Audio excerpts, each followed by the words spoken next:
인생을 살면서 열심히 사는 게 중요하지만 더 중요한 것은 목적 있는 삶을 사는 것입니다.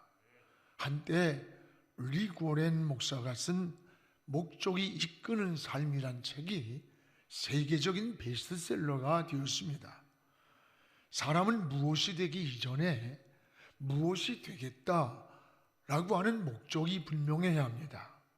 기도를 해도 목적이 분명한 기도를 드려야 하고, 신앙생활을 해도 목적이 분명해야 합니다. 그래서 고린도전서 9장 26절에는 다름질하는 선수가 향방 없이 뛰지 않는다라고 했습니다. 지혜 있는 사람은 집을 떠나 어디를 가야 할 때 분명한 목적이 있듯이 하나님의 아들 예수 그리스도가 이 땅에 오신 것도 분명한 목적이 있습니다. 성탄은 예수 그리스도가 이 땅에 평화를 주시기 위해, 인간의 문제를 해결해 주시기 위해서 오신 날입니다. 오늘 올해도 어김없이 또 한 해가 저물어 가면서 이렇게 성탄절을 맞이합니다. 우린 그리스도께서 오신 목적을 분명히 알고 또 주님을 기다리는 이 동방박사들과 같은 그러한 마음을 가지고 이렇게 주님을 맞이하는 성탄이 되기를 원합니다. 특별히 올해는 이 코로나로 인해서 유난히도 어려운 한 해를 지났습니다. 그럼에도 불구하고 한 해의 결산을 맞이한 것이 바로 하나님의 은혜입니다. 오늘 그리스도인은 어떠한 장애물이 우리 앞에 있을지라도 멈출 수 없는 하나님의 은혜, 또 멈출 수 없는 기도, 멈출 수 없는 예배자의 삶을 고백해야 합니다. 오늘 이 성탄절을 이런 마음을 가지고 신앙을 고백하며 맞이할 수 있기를 축복합니다. 예수 그리스도가 이 땅에 오신 이 성탄은 무엇보다 죄의 문제를 해결하기 위해서 오셨습니다. 우리 21절을 함께 읽겠습니다. 아들을 낳으리니 이름을 예수로 하라. 이는 그가 자기 백성을 그들의 죄에서 구원할 자이심이라 했습니다. 본래 하나님은 인간을 축복 가운데 창조하셨습니다. 하나님은 인간을 창조하시고 심히 좋았다고 하셨습니다. 그리고 모든 만물을 만드신 그 목적도 사람을 위해서 창조했습니다. 하늘의 것이나 땅의 것이나 바닷속에 있는 것까지도 우리 인간을 위해서 창조를 했습니다. 그리고 인간은 하나님의 영광을 돌리면서 하나님과 동행하며 살기를 원하셨습니다. 그래서 에덴 동산에는 근심, 슬픔, 눈물, 질병, 불안이 없는 곳이 바로 에덴 동산입니다. 이곳에는 죄가 없습니다. 이곳에는 하나님과 항상 함께 계셨기 때문입니다. 그런데 인간이 죄를 범했고 또 하나님의 말씀을 불순종했습니다. 그래서 죄라는 말이 하마르티아라고 하는데 그 뜻은 표적을 향해 쏜 화살이 빗나갔다는 뜻입니다. 표적을 향해 쏜 화살이 목표물에 맞지 않고 빗나간 것을 죄라고 합니다. 즉 죄는 하나님께서 우리를 향해서 이렇게 살기를 원하는데 그 정하신 법도와 목표와 그리고 하나님의 뜻에서 벗어난 것이 바로 죄입니다. 하나님이 먹지 말라고 한 선악과를 먹었습니다. 에덴에 주셨던 모든 은혜와 축복을 빼앗기고 말았습니다. 이때부터 인간에게 근본적인 문제가 생겼습니다. 기쁨과 평안이 떠나고 불행이 시작되었습니다. 왜 그렇습니까? 하나님의 품을 떠났기 때문입니다. 오늘 엄마 품을 잃은 어린아이처럼, 물을 떠난 고기처럼 우리 인간은 끝없는 방황과 불행이 시작이 되었습니다. 쾌락은 있는데 뭔지 모르게 평안이 없습니다. 많은 소유가 있는데도 만족이 없습니다. 길을 잃었고 인생의 해답을 잃었기 때문입니다. 여러분, 오늘 우리의 신앙을 다시 한번 돌아봅니다. 바로 주님을 떠나서는 우리 인생에 길이 없습니다. 답이 없습니다. 예수 그리스도만이 길이고 해답이기 때문입니다. 인간은 수없는 문제 앞에서 인생을 체념합니다. 운명이라고 말을 합니다. 그러나 성경에 어느 한 곳도 운명이라고 하는 단어가 없습니다. 왜냐하면 예수 믿으면 지옥 가야 할 운명도 천국으로 바뀝니다. 마귀의 자녀도 예수 믿으면 하나님의 자녀로 그 신분이 바뀌기 때문입니다. 오늘 여러분, 예수님은 인간의 가장 근원적인 문제, 바로 이 죄의 문제를 해결하기 위해서 이 땅에 오셨습니다. 죄는 육체의 고통만이 아닙니다. 정신적인 고통, 영적인 장애물을 만들고 우리 삶의 모든 행복과 축복도 파괴시키는 무서운 게 바로 이 죄입니다. 그래서 죄는 세 가지 하나님과 인간 관계에서 관계를 끊어놓고 교제를 끊어놓는 것입니다. 죄를 짓고 나면 하나님과 은혜의 통로가 막힙니다. 여러분, 예수 믿기 전에는 죄를 쾌락으로 누렸는데 예수 믿고부터는 죄 짓고 나면 마음이 불안합니다. 평안이 떠나고 안식이 없습니다. 왜 그렇습니까? 여러분, 우리의 영이 살아났기 때문입니다. 그래서 마음속에 죽은 자는 고통이 없는 거예요. 영이 살아있기 때문에 죄를 진 인간은 고통이 오고 불안이 오고 두려움이 오는 거예요. 그래서 아담이 죄를 짓고 불안해서 에덴 동산에가 숨었습니다. 또한 죄를 짓고 나면 이 기도하는 곳에 응답의 통로가 막힌다는 걸 알아야 돼요. 이사야 59장 1, 2절에 보면 이스라엘 백성들이 바벨론의 포로로 끌려가서 낙심을 하는 겁니다. 하나님, 어찌 우리 기도를 들어주지 않습니까?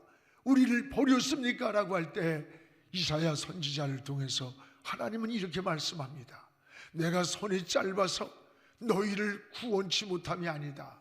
내가 귀가 둔해서 너희들의 부르짖는 소리를 듣지 못함이 아니라 너희와 나 사이에 죄의 담이 가로막고 있기 때문이다 라고 했습니다. 그렇습니다. 여러분, 죄는 인간에게 주시는 모든 축복의 통로도 막고 있고 파괴시키고 있는 것입니다. 오늘 창세기 3장 17절에 보면 땅은 너로 말미암아 저주를 받고 너는 내 평생에 수고하여야 그 소산을 먹으리라고 했습니다. 아담이 타락을 했는데 땅이 저주를 받아서 인간에게 고통을 주었다는 거예요. 인간의 타락이 만물의 타락으로 만들었던 겁니다. 여러분, 죄는 이렇게 하나님과 인간 사이를 가로막고 있습니다. 그래서 로마서 6장 23절에 죄의 싹은 사망이다. 여러분, 죄의 죽음은 죽음으로만 대신할 수 있습니다. 그래서 죄 가운데 빠진 우리 인간을 살리기 위해서 하나님은 이 땅에 하나님의 아들 예수 그리스도를 십자가의 제물로 내어놓으시고 우리가 죽어야 할 자리에 우리 주님의 죽음을 대신해서 죽음의 근본적인 문제를 해결해 주셨습니다. 그리고 어떤 죄인이라도 이 예수님을 믿기만 하면 죄인이 아닙니다. 의인이 됩니다. 지옥 갈 운명이라고 하는 사람이 천국의 백성이 되는 것입니다. 성탄은 하나님의 아들이 죄에서 인간을 구원하러 오신 날이 성탄입니다. 여러분, 얼마나 놀라운 은혜입니까? 이 세상에서 가장 큰 죄가 뭔 줄 압니까? 우리를 구원하러 오신 그 예수 그리스도를 믿지 않는 것, 그게 가장 큰 죄입니다. 여러분, 전에 이 원자탄이 투하되었던 그런 히로시마를 가본 적이 있습니다. 거기는 미국에서 원자탄을 투하하기 전에 광도 시민 여러분, 50리 밖으로 떠나십시오. 1945년 8월 6일 오전 몇 시에 이곳에 원자탄이 투하됩니다. 여러 전단지로 해서 일본어로 해서 전단지를 수없이 뿌렸습니다. 그런데 일본 사람들은 그때에 야, 저들이 패하니까 우리를 협박하는 거다, 공갈이다, 거짓말이다, 그때 가서 보자 라고 하면서 많은 사람들이 믿지 않았습니다. 소수만 그 말을 믿고 피했습니다. 1945년 8월 6일 날 비행기 한 대가 뜨더니 검은 물체 하나를 떨어뜨렸습니다.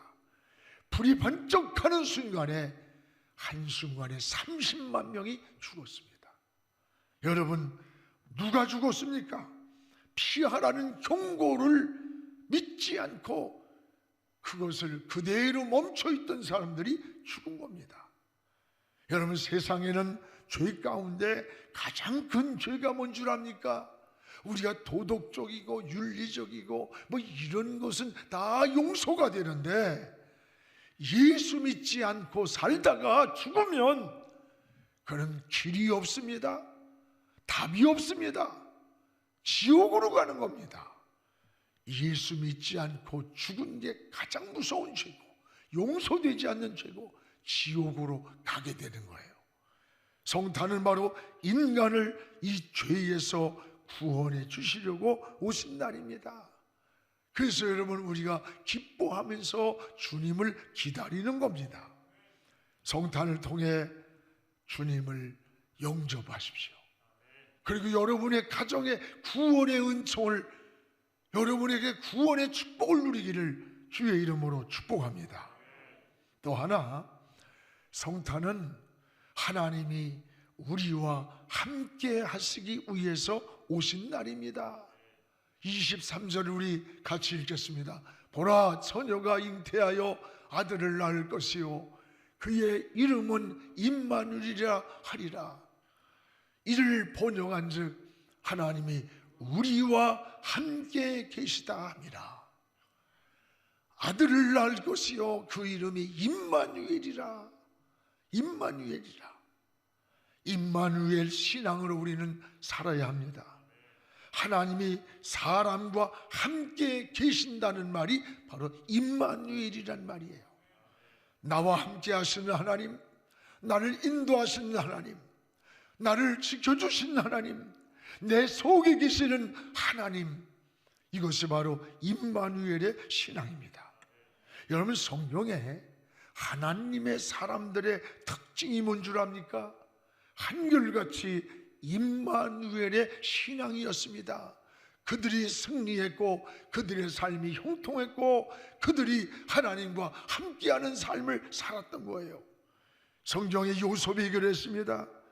감옥에서도 하나님이 함께하셨고 그는 애굽에 팔려가서도 하나님이 함께하셨고 훗날에 애굽 나라의 총리가 되었습니다. 모세가 그러했습니다. 광야 40년의 고달픈 길을 걸어가면서도 하나님이 함께했고 120세의 세상을 떠날 때에도 하나님을 바라보는 눈이 흐리지 않았다고 했고 그뿐만 아니라 그는 기력이 쇠하지 않는, 이 말은 하나님을 바라보는 신앙이 어두워지지 않고 하나님을 향한 신앙의 에너지가 여러분 쇠하지 않았다는 거예요. 임마누엘로 살았기 때문입니다. 여러분, 다윗이 그러했습니다.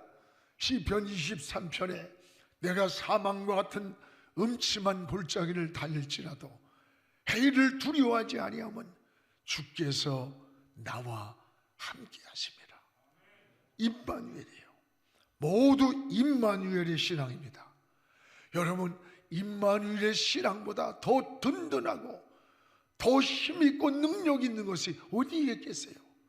여러분의 삶이 임마누엘의 신앙이 되기를 축복합니다.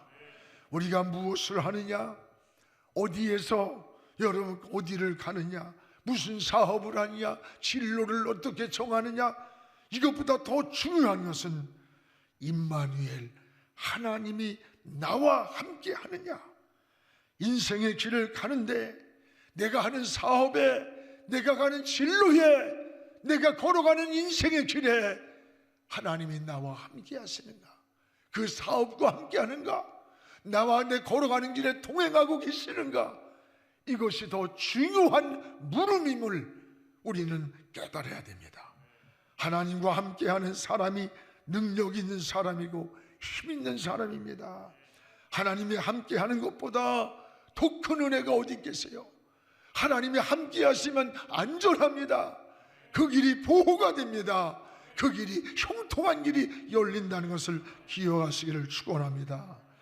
바로 성탄은 임마누엘 되시는 우리 하나님께서, 여러분, 하나님의 아들 예수 그리스도를 이 땅에 보내셔서 임마누엘, 하나님이 인간과 함께하는 것이 바로 성탄인 것입니다.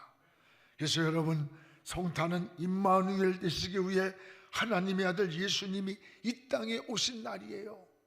그래서 주님과 함께 동행하다가 우리는 이 세상의 육신의 장막을 떠나는 날, 저 천국에까지 주님과 함께 사는 삶이 바로 임마누엘의 신앙이에요.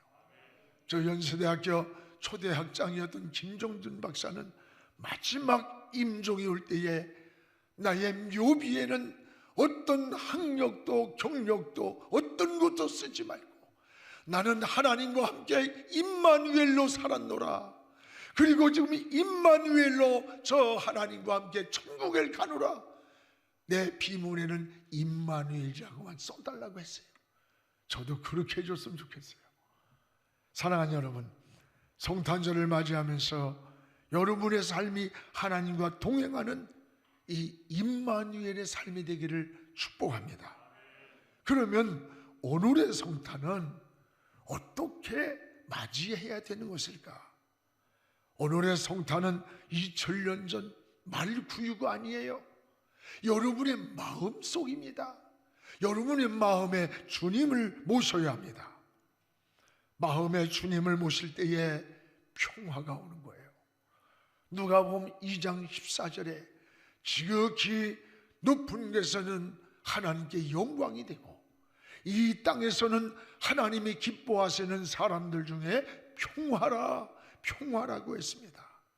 그렇습니다. 예수 그리스도의 본체가 뭔 줄 압니까? 평화입니다. 그래서 예수 그리스도가 계신 곳에는 참 평화가 이루어집니다. 평화는 우리 마음속에도 있어야 하고 여러분의 가정에도 있어야 하고 우리 사회도 우리 민족에도, 아니 지구촌 어느 곳이고 가장 필요한 것이 평화인 겁니다. 주님을 잘 모시고 사는 곳에 참 평화가 있습니다. 사랑하는 여러분, 오늘날과 같은 이 역사의 소용돌이 속에서 이 혼돈되고 어렵고 이런 역사의 어려움 속에 우리 주님을 잘 모시고 참 평화를 누리는 그런 신앙이 되기를 주님의 이름으로 축복을 합니다. 또 하나는 이 성탄에 오신 주님은 마귀의 일을 멸하려고 오셨다고 했습니다. 요한일서 3장 8절 우리 같이 읽어봅시다. 죄를 짓는 자마다 마귀에게 속하나니 마귀는 처음부터 범죄함이라. 하나님의 아들이 나타나신 것은 마귀의 일을 멸하려 하심이라. 하나님의 아들이 이 땅에 오신 것은 마귀가 하는 일을 멸하려고 오셨다는 거예요. 그러면 마귀가 하는 일이 뭘까요? 여러분, 마귀는 우리의 대적이에요. 하나님의 일을 방해하는 자요, 마귀는 하나님과 인간 사이를 이간시키는 자요, 마귀는 넘어뜨리고 우리를 유혹에 빠뜨린 자요, 문제를 일으키고 여러분 우리를 파멸시키는 악의 영들, 원수가 마귀라고 했어요. 그래서 에베소 6장 12절에 보면 우리의 씨름은 혈과 육이 아니다, 저 하늘에 있는 악한 영들과의 싸움이라고 했습니다. 그렇습니다.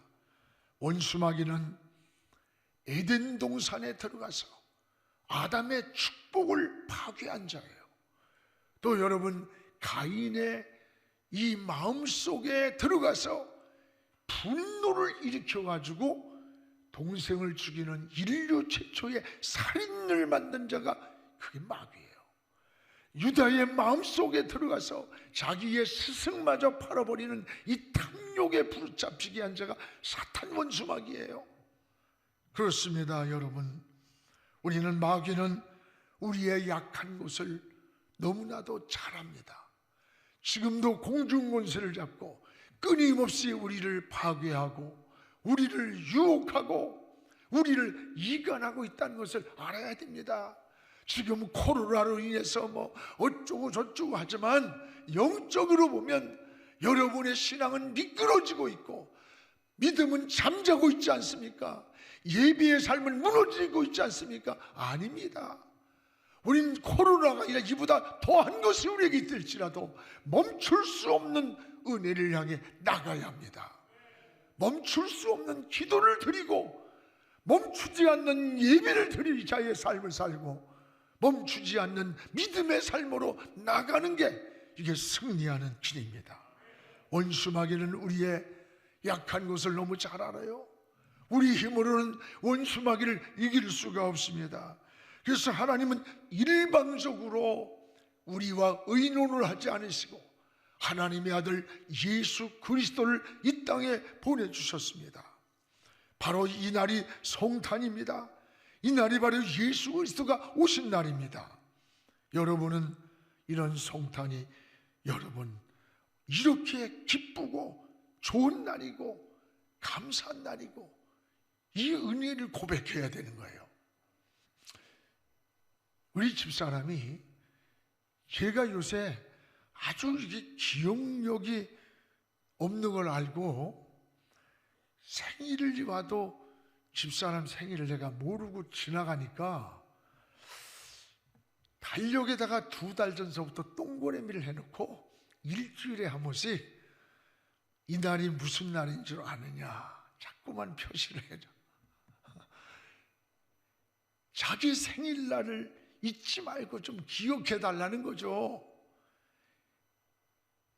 아내 생일을 잃어버리는 인간이야. 사람이지. 그래요. 생일도 여러분 축하를 받고 기쁨을 갖는데 우리를 구원하고 마귀를 멸하려고 오신 평화를 주러 오신 주님의 성탄에 우리는 기쁘게 주님을 맞이해야 되지 않겠습니까? 오늘 이 성탄에 우리 주님을 찬양하고 주님의 이름을 노래하고 주의 이름의 영광을 우리 주님께 들리기를 주의 이름으로 축복합니다. 사랑하는 성도 여러분, 올 한 해는 코로나로 인해서 너무나 유난히 어려웠어요. 참 힘들었습니다. 성탄에 주님을 모시고 힘들고 무겁고 어두웠던 마음을 다 털어버리기를 축복합니다. 어둠은 빛이 오면 사라집니다. 우리 주님은 빛 대신 우리 예수 그리스도가 여러분의 마음에 모시면 어둠은 물러갑니다. 죄에서 우리를 건져주시기 위해 잃어버린 평화를 주시기 위해 임마누엘이 되셔서 원수마귀를 물리쳐 주시고 승리를 주시려고 이 땅에 오신 주님의 성탄에 여러분의 참 평안이, 참 안식이, 구원의 생명의 축복이 함께하기를 기원합니다.